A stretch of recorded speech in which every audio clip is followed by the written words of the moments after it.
Hello, everyone. So my name is Nayeon Lee, and I'm a assistant research professor at CAPS. So I got a mechanical engineering degree here at Mississippi State University, and also I got a biological engineering degree and PhD, also from Mississippi State University. And I'm really glad to have this opportunity to share this idea with you guys, and also we have opportunity and freedom to discuss the idea about the origin and creation and evolution openly and in the building of the campus, like a university. Actually, this is like a public state university. So this is extremely privilege and honor to have this kind of opportunity. The reason is that you may already notice that many part of America are not allowed to openly discuss about this topic. For example, I have a very close friend in Boston area.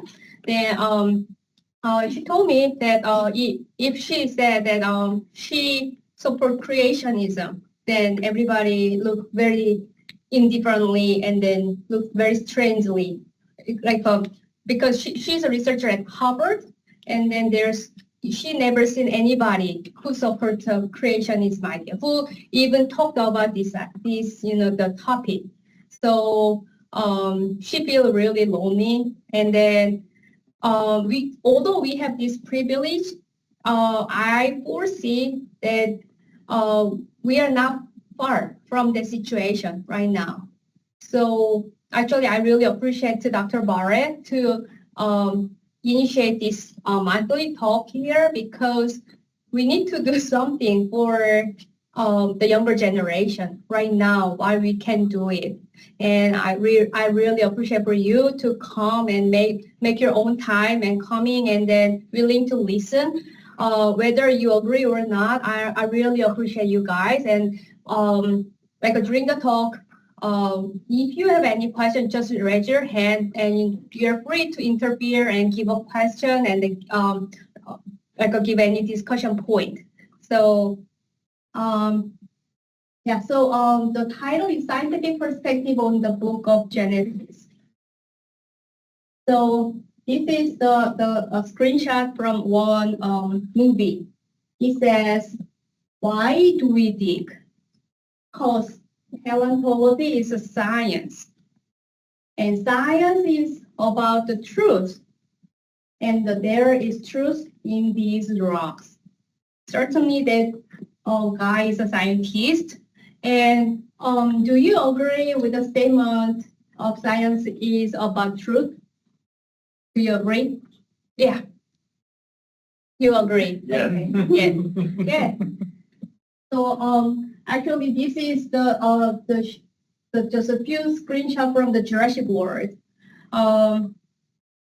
So yeah, the science about the truth. Yes, for sure. Then what is the truth? What is the truth? The truth from the dictionary is defined as the property of being in accord with fact or reality, right? I mean, yeah, great. Yeah. It's a property of being in accord with real reality. Then we know the truth. Then what is the science? This is a really big question. What is the science? Let me discuss a few points about the science.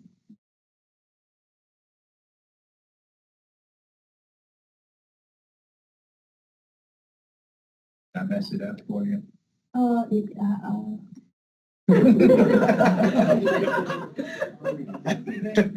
science, according to the Merriam-Webster, science is a knowledge or system of knowledge covering general truth or the operation of general law, especially as obtained and tested through scientific method.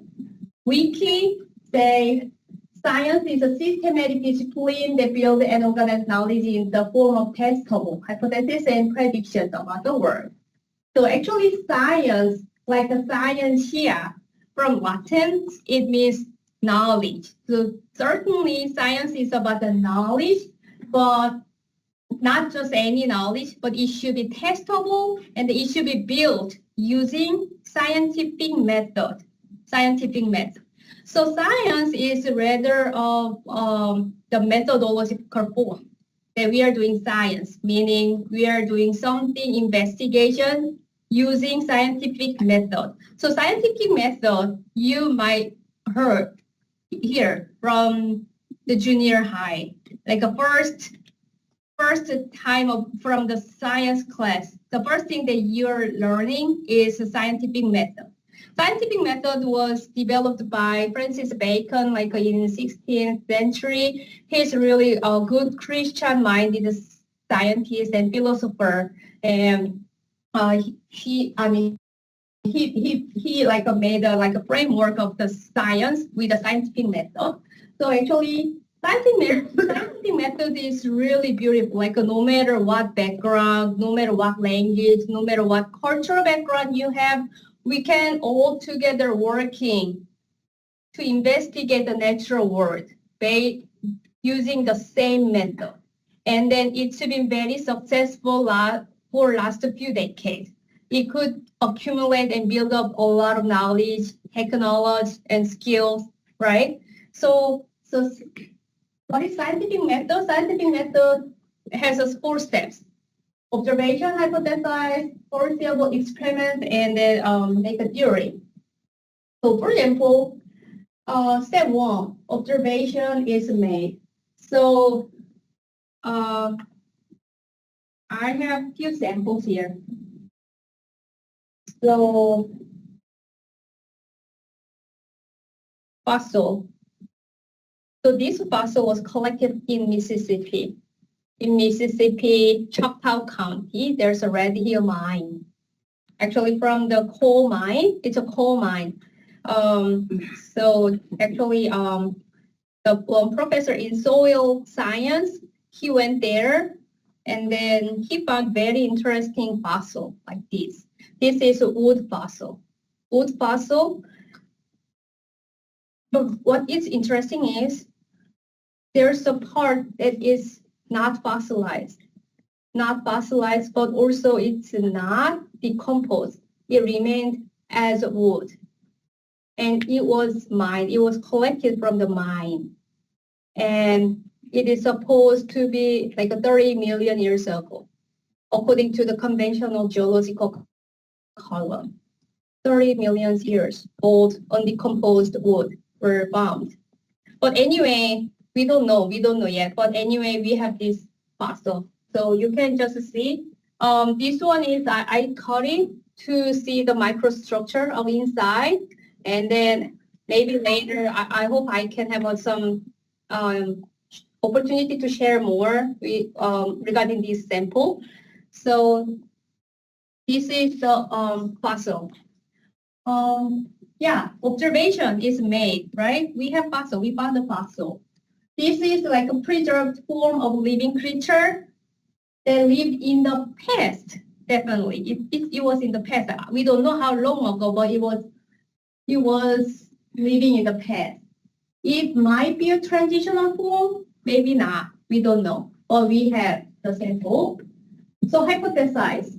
So we made a hypothesis that the fossil became liquefied over a long period of time, and many transitional forms occurred between primate and man. So actually primate and man is like a very hot issue, but anyway, regarding this fossil, yeah, they say, wow, this definitely, it's like a mainstream. Everybody makes almost the same hypothesis. This was formed very long time ago. Very long time ago. So yeah, we can make any hypothesis, right? We are free. We have freedom of thinking. So we made those hypotheses, and then what we need to do next step is experiment. We need to set up the foreseeable experiment to become theory. So we need to set up the experiment to make this fossil, but we cannot make any experiment to observe the fossilized because it takes too long time, and yeah, we cannot set up any experiment to get any transitional forms. So instead, we still can use our mind, and we can examine the sample here, and at least what we can tell is I examine the condition in which the fossil can be generated. Fossilization needs very specific conditions such as sudden pressure of water and soil, and it could occur very short period of time if conditions are met. So it doesn't necessarily need very long period of time, like a few million years. It could happen in 1 month. So, and also no translation form of fossil have been found. All fossil found are perfect form of creatures. Like actually, I compared this fossil to the modern conifers. It has exactly chemical compositions and same form of the wood of microstructures. Like a late wood and oleoid, they kind of all the microstructures are exactly the same. It's not like early stage of tree or anything. It is at a perfect form of tree. So and it's not any different from modern conifer. So yeah, this is what we examine and investigate. So the step 4, scientific law. Fossilization did not occur over long period of time without sufficient supporting evidence. The hypothesis we set up cannot be a scientific law. So actually that's what I was thinking and examine and follow the scientific method to examine that particular sample with the fossil. So this is the scientific method. So have you heard this term, science versus religion? Okay. What do you feel? Like, what do you feel when you see this term, science versus religion? I personally feel like science versus religion, they aren't opposing, but like the Bible can support science and what that can bring to it. I see. So you say the religion is more of like the Bible. So Bible religion supports science. Okay, that's really good. What's your name? TJ. TJ. So have you heard this term, science versus religion? Yeah. So what do you feel? I think you can really have one without the other. We believe in some kind of truth. So I think that if you're believing in some sort of scientific truth, and which you can predict things, you can only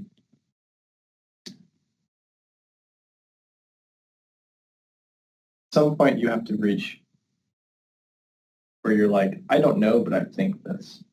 And that's where the belief kind of comes in. But I guess I haven't really thought. Yeah, that's a really good point. Overall, as a Christian, I feel offended when I see this term, science versus religion. Something like they are like excluded, or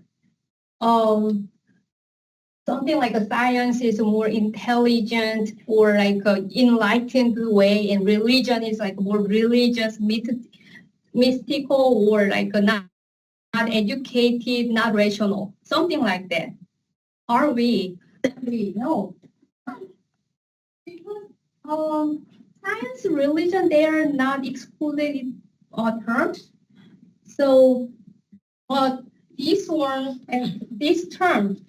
actually make a lot of confusion over people. Like, oh, I'm a scientist. I can't believe any religion. I can't believe Jesus or anything, God, supernatural thing, because I'm a scientist. I heard this thing so many times, especially from Asian people, from Chinese, from Korean. They kept talking to me like, how could you believe God when you're working in scientific field? Why not? Because I mean, yeah, I'm from South Korea. So like as an Asian, I see that I would say the Mississippi or like American is more strong foundation in Christianity, but not in Asia. We have very short history of Christian, and maybe China, they don't. So for them, science is like a religion, and religion is, It's an uneducated ancient term. We don't use it like a myth.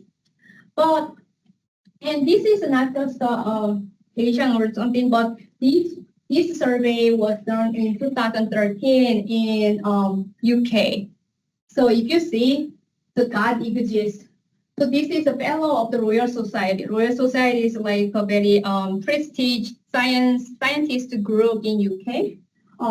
Maybe not just UK. Anyway, in Europe, and like stream A is physical science and B is biological science. So especially for the biologists, they strongly disagree with the fact of God exists, with the statement of God exists. And NOMA is like a non-overlapping magisterial is like a science and religion. They're excluded form. They don't overlap. Like the science is for the natural world and religion is for just mind and spirit realm. So they don't overlap. So like some disagree, some agree. It's like overall like kind of spread out. So basically they don't know. They don't know. But they really strongly disagree about the God's existence among academia. So, so science versus religion is really like a big deal now. But here's the thing, because science, many secular humanists try to redefine science as a naturalism. So naturalism is all there is, like a nature is there. Naturalism is not science. Rather, naturalism is a philosophy. It's a reference frame to interpret data and information to make a certain result. So naturalism, we are going to talk about naturalism. Naturalism is philosophy. Science is not philosophy. Science is rather a method. It's a methodology to investigate natural world. So science cannot be a philosophy. It's a tool to examine if this philosophy, if this reference frame is true or not. So I would say naturalism versus creation. It's not science versus religion. Because religion and science is totally different term. It's not applicable comparison. It's rather naturalism versus creationism. And we will talk about naturalism. Naturalism, Carl Sagan, very famous astrophysician, he said the cosmos is all there is, or ever was, or ever will be. Very clear sentence to represent naturalism. Naturalism is a belief that only natural law and forces operate in the world. Matter is a fundamental substance in nature. So mind and consciousness are result of material interaction. Something like they call mind is like a rainbow. So rainbow is not really there, but it's like an interaction of light and the water droplet in the air. So the rainbow is like a kind of appear, something like mind. Mind is something like that. It makes so much sense actually. It's hard to disagree. I mean, they also have intelligence and they have their own, the theory. So, so I respect their philosophy, but if you see really carefully, it doesn't make sense. But anyway, naturalism, there's no purpose in nature and history, no spirit, no deity, no angel, no ghost, because material is all there is. So materialism is basically the same. It's kind of very funny to me. So Philip Johnson, you see Davis or something. He just write this like a materialism in Book of John, chapter 1. Like he just rephrased from eternity, where the particle became complex living stuff, and the living stuff were aware. The living stuff consists of God. So it's like a opposite direction from nature, like a material, and then living stuff, and then we just conceive the kind of image of God, something. So actually, this is what materialism is. And Darwinism is actually the naturalism in biology. So Darwinism, Richard Dawkins is very famous atheist in UK. He said biology is a study of complicated things that give the appearance of having been designed for a purpose, but actually not. He said it's not. So all living stuff arises just naturally with undirected material processes randomly by random chance. We don't know, but it's like a philosophy. It's a naturalism philosophy. So, but they reject the idea that living organisms, including all the human, are designed. It's all like just emerged naturally by the material and natural law. So natural law, like given the fact that most of you are working on mechanical engineering, we spend like 4 years here or studying natural law, physical law, material, thermodynamics. Yeah, this is very beautiful. And if you see natural law, a human being cannot break natural law. Human cannot change the orbit of the Earth or Moon. We cannot break the law. Look like it's very absolute, right? So one day, there's my son, like a fried egg, and he asked, usually I chopped the egg so that he can easily eat. And one day he was just angry, and Mom, why you chopped? I want just full egg. Can you glue it all together again? Get it back again together? Put it together. Can I? No. Why? If you once tear the paper, they cannot get together. Why? Because the Hooke's law, once the material passing the yielding point, elastic point, yielding point, they cannot go to the original, the form, right? So this is a Hooke's law that we cannot break the law. So because of that law, we can use the mathematical form, like called the functional form, to describe the nature, right? It's actually beautiful. However, there's something behind the material, which is only described in the Bible, which is only declared by God. According to the Bible, it says, in the book of Acts, it says, being then God's offspring, we ought not to think that the divine being is like a gold or silver or stone, an image formed by the art and imagination of man. If you see Isaiah, turn to him from whom people have deeply revolted, O children of Israel. For in that day everyone shall cast away his idols of silver and his idols of gold, which your hand have simply made for you. I really like Isaiah 41:29. Behold, they are all a delusion. Their works are nothing. Their metal images are empty wind. They are turned back and utterly put to shame who trust in the carved image, who said to metal image. What is that? Gold, silver, metal, stone. You might think, oh, we are very educated. We don't serve image of gold. They are just gold, right? No, it's the same. It's the same. In the past and present, they are all material, right? Silver, gold, stone, they're material. Same. Now, we are all under materialism. We think material is their God. You know why people believe in material?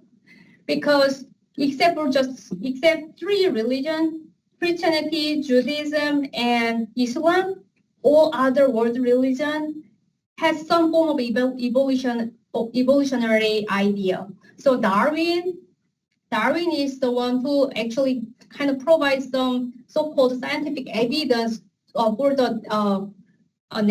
evolutionary idea. But even before that, all religion, all the world have that kind of like evolutionary idea. Like in Korea, we have a god of mountain, like a god of kitchen. So they pray to God of mountain because mountain is always there. Look like it's kind of absolute. Now we call this is like science, but actually it's not science. Naturalism, materialism. We believe in material. We believe in material. And actually, the materialism and naturalism doesn't sound unfamiliar, right? Because all the mass media, all the education system, they're all under materialism right now. Not just America, but it's like all secular scholars, academics, even economics, society. We are all under this idea, evolutionary idea, in this form or another form. So that's what this whole society, whole world just pursue. So it's like when God warned the people in the New Testament and Old Testament about serving idols of metal. It's not just for them; it's for us too. Then also, speaking of the Bible, in the Bible also it mentioned about the later day and about the knowledge of the truth. So in the book of 2 Timothy chapter 3, it says, "But mark this, there will be terrible times in the last days, something really horrible things, lovers of money, without self-control, and then at the last, it mentioned that always learning, but never able to come to knowledge of the truth." How sad! We are all students, professors, like we are all spend all our week and times, weekdays in learning, and teachers, we are all spend time in learning and never able to come to knowledge of the truth. How sad! How miserable, right? But what it says, we need a guidance. Just learning, it's not enough. We need a good guidance. We have very limited time. We have very limited intelligence. We have very limited information. Always learning but never able to come to the knowledge of truth. So sad. So we need really, really good guidance, and we need to choose. Something about, I also want to mention about the Bible and science. So Bible is not a science book. Many people say, "Oh, you cannot just use a Bible for the reference for the scientific investigation." I agree. The main issue of the Bible is the human and salvation through Jesus. That's the main thing. But also, the Bible also talks about history from the beginning to the end because it's the truth. It's the truth. And the Bible will be found not only to reveal a thoroughly modern perspective on the real facts and principles of science, but also to provide wisdom and guidance concerning its proper role in human life and in the eternal counsels of God. This is not from me. It's from Henry Morris, like 1980s. I really like this statement, so I want you to share. So God's revelation in nature must always supplement and confirm revelation in Scripture. We have two big, books that God gave us. So now let me explain two models to explain the origin and natural world. So this is like a really far left two models. Like in between naturalism and creationism, there are like several things, but obviously there's like a really clear two different exclusive model. One is naturalism and creationism. So using this model, what we are doing is we interpreted the past and we decide what to do present and we predict the future. Some people, I'm really glad that you're here because many people think, "Oh, origin? What's the matter? It happened in the past. I need to live 2 days my life. I need to cook. Cooking is really important, but I don't have enough time to think about the past. The past is the past. I will just work for right now for the future." But I'm really glad you are here and think about the past, about the origin, because our interpretation about the past determine what we are going to do today, and also it predict the future. It all matters, and these two different worldview give a different interpretation. So naturalism, we just saw it, but compared to the in opposite to the naturalism, creationism is the belief that God created time, space, material, and life. Magnificent orders and beauty in natural science, natural since the nature was founded by God's wisdom and knowledge. Position of human is different from animal. There is purpose in natural and human's life. So actually, I have just one comment about this because I'm a material scientist. I'm working on material. So life is really fascinating thing. But according to the naturalism, life is just nothing, but it's just operation of the matter. We don't know what life is. Nobody could define life clearly. Life is very fascinating, very complex, but we don't know what life is. And recently, scientists redefine life to find some living objective outside in the universe. But anyway, so life is a really fascinating topic, and nobody could actually clearly define what life is. We don't know. Right? It's really complex. Like if you think like a human and car, both are like moving, they can die, but somehow it's different, but somehow it's the same. But anyway, when the moment that we can see life obviously is when death is coming. Like I'm here and I died. And 1 minute later of this body, all the material is here, but I don't have life. And 1 minute before, I was alive. Like in the material perspective, everything is there, but life is just took away or left. No life in life. But all the materials, all the system is the same, right? So when death arrives, we see what is life is. Yeah, there's a life. There's a something life we can call life. So yeah, so that's what naturalism cannot explain. And creationism, life was created by God, was given by God.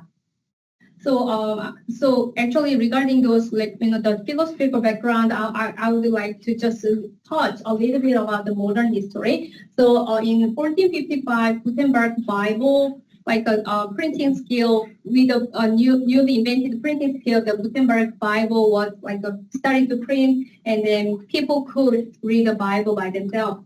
And after that, following the Gutenberg Bible, Protestant Reformation happened, and following the Protestant Reformation, there was a scientific Reformation. And actually, during the scientific Reformation, people realized that the nature was so fascinating. Then they started to think, wow, this nature has something amazing, absolute, and then enlightenment, and in conjunction with some great literatures, so people started to develop some enlightenment philosophy. And around in the middle of 1800s, actually a very big event happened with the publication of The Origin of Species. So here, what happened in America is America has a civil war right after Origin of Species. 1861 to 1865. So in Europe, this Origin of Species make a big wave of evolutionary idea to every academic field, not just science field, but to the economics, to the politics, Karl Marx or Hitler. All the fields are affected by Origin of Species and evolutionary wave. Meanwhile, America has a civil war. they don't care. They don't care about how we originated. We had you guys had the war like a live or die, right? So it was unaware, unnoticed here, very thankfully. So I think the creation movement of America is the fruit of this somehow a little bit of a civil war. Uh, because of that, actually, America has the most biggest population of the creationism scientists here. Um, so, but other part of America, even most of the part of America are like prevailing with the evolutionism and naturalism philosophy. So yeah, so this is like we are digging and finding some fossils. And this is another things that people are looking at, like a Grand Canyon with a 6,000 feet. So let me see the time. Okay. So right now, have you heard the term uniformitarianism? Uniformitarianism. So this is like a geological term that the same. I mean, it's the same in the biology too, but it is that the present is the key to the past. So process that altered Earth crust now are the same process that occurred millions of years ago. So basically, what it says is our Earth is really old, like 46 billion years old, with the same rate of decay that happens right now. It happens all the time throughout the history. So based on this principle, actually it is called like a geological principle. So actually, secular geologists, they set up this geological column and time scale from the Paleozoic, Mesozoic, and Cenozoic. So this is what actually very prevails in academia. So, but what I want to say is, although this is like a prevailing, very mainstream of idea, I wanted to just give you a few cases, like five cases that that could be more supportive evidence for the creationism. So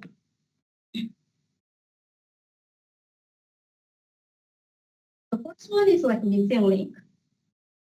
We are like a lack of traditional fossil. So if you see the fossil, so this is the fossil that I collected from Tupelo. There's a Cretaceous Creek. So I collected from the Tupelo, so you can just see this is the seashell fossil. So about 95% of all fossils are sea creatures. They are seashells. Only 4.75% are plant matter, and left is 0.25% are vertebrate, which most are one or two bones. And if you see dinosaur, like we are a lot of information, like a lot of books about dinosaurs, a lot of like cartoon animation about dinosaurs, but in the whole world, we only have 2,000 samples of dinosaur fossil, and most of them are not even like a whole body. They're like just one bone, two bones, something like that. So we don't have many fossils actually, like we think. And in this entire fossil record, there's no single like a transitional form between two different species. So actually, I subscribed to like Evolution News, and then they always make a news article that there is transitional form, but it doesn't look like transitional form. But they say it's another transition form found in like China somewhere, but we don't know. Like it looked like just a perfect form, like a complete form. So people keep digging, but there's no transition form. Instead, what Bible says is that we are all created according to the kind. So according to the creation orchard model, actually we have genetic variation. We have diversity. We have diversity. I looked at a beetle. The beetle has 400,000 species. One beetle, 400,000 species. A lot, right?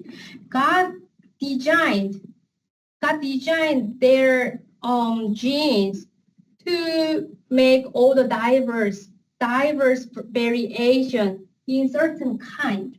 If you see human being, we don't have any same person. We are all different.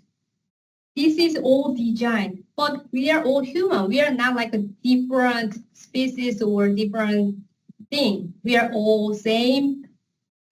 So because God made man. So according to the creation orchard model, in one kind, there's diversity could be coming, but there's some discontinuity between kind. We don't know what kind is. We don't know if it's like a species or if it's like a phyla. Oh, of course, it's not phylum, but it's not definitely species. It's not definitely species. Actually, yeah, maybe later I'll talk more about it. But species, the discussion of species is when the creationism was attacked very severely because in the early 1900s, Christian scientists hold the idea about the species fixity of species idea so strongly. But when species could be changing, it was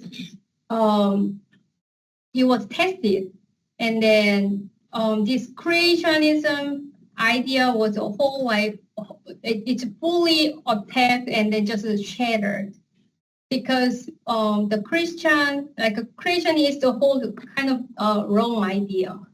So yeah, actually this is how like a science works. So as a Christian, as a believer of Bible, we also need to be humble because although we believe in creation, but we don't know how much creation idea is like is truth. We really need to be humble. But anyway, yeah, compared to creation orchard model, evolution tree model is like from the primitive cell, all the living creatures are connected and they are like evolved. But in the book of Genesis, God really clearly says that God created the sea creatures according to their kind. God made the beasts and animals according to their kind.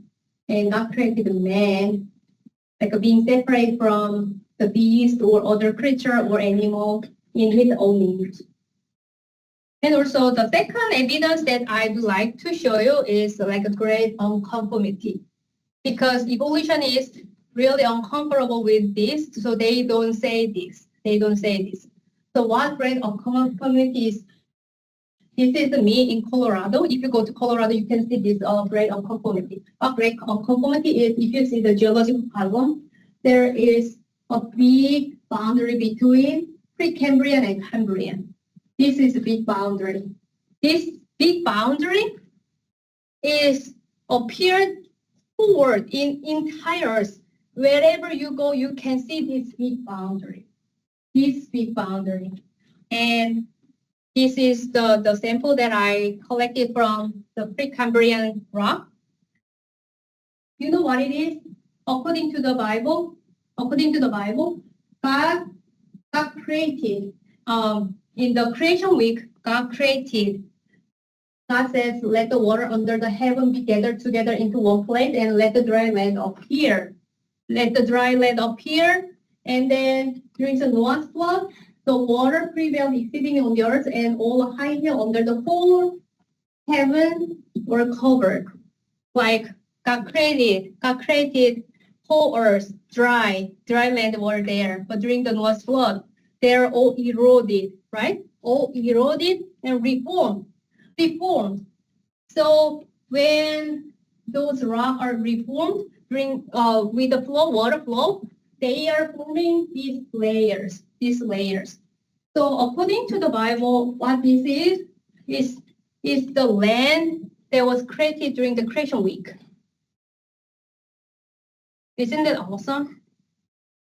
So actually, these Precambrian, they don't have any fossil. They don't have any fossil. Why?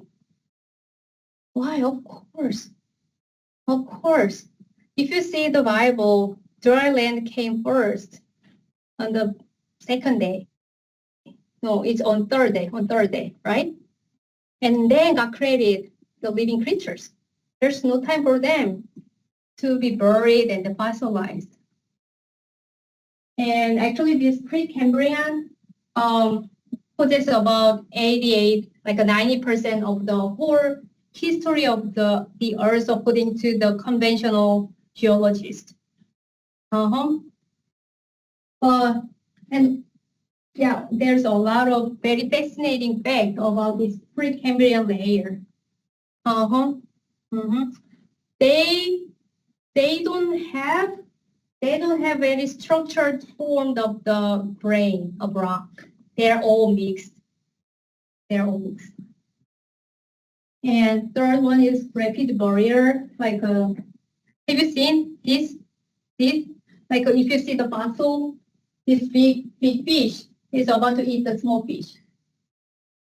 They are just buried while eating dinner.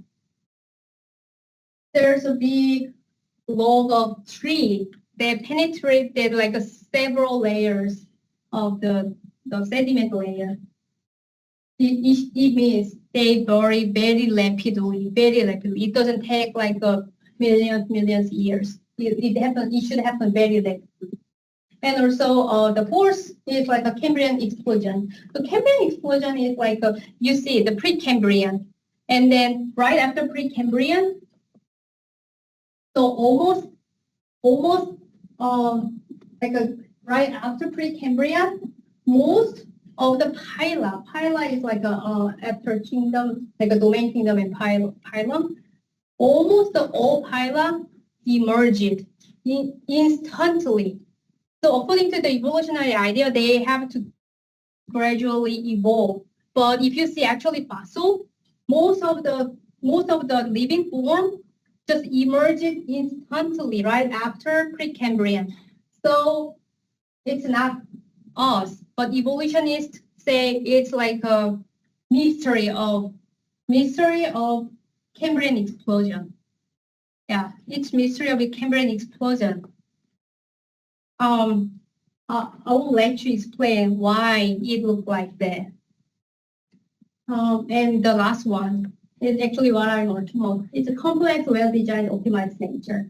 So Fred Hoyle, he once mentioned that like hence the higher life form might have emerged through evolutionary processes comparable with the chance that a tornado sweeping through a junkyard might assemble a Boeing 747 from the material therein.